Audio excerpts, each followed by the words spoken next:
The November jobs report is out, and here are the numbers. 203,000 jobs added for November. The unemployment rate ticked down to 7%. I have with me Chief Equity Strategist of S&P Capital IQ. You probably know him, Sam Stovall. Sam, thanks for being with us. Good to be with you, Joe. So, Sam, what did you think of the top line number? I thought it was good, but more with a lowercase g. Probably additional reasons why the markets, might feel slightly positive on this information. We've had 5 down days leading up to this, thinking probably we're going to get the worst. And actually, we got a number that was around what we got last month.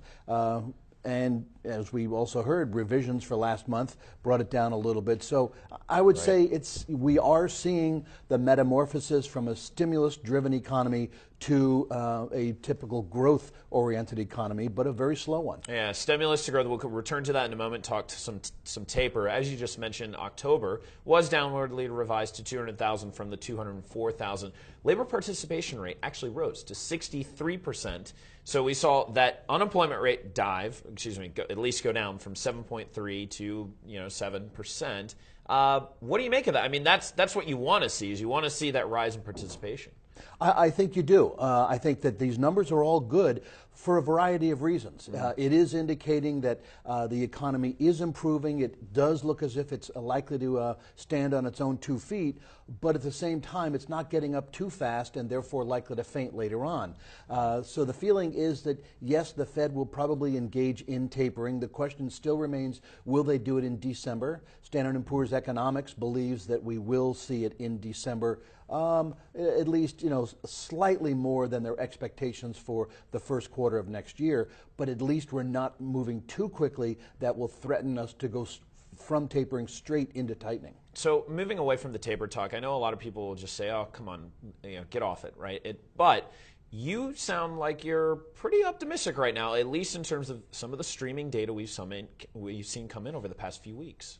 Well, I think so, just to say that the trajectory is still upward.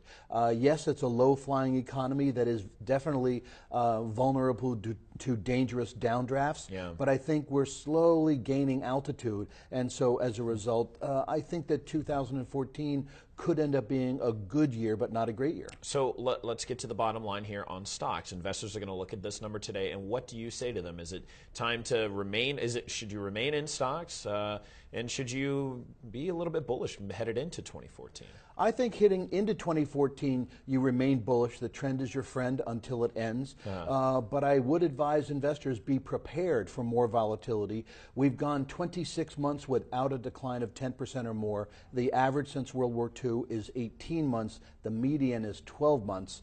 But I wouldn't say bail out because it takes us only 4 months to get back to break even from a decline of 10 to 20%. All right. Well, Sam Stovall of S&P Capital IQ, great to have you in studio. My pleasure. For The Street, I'm Joe Dell.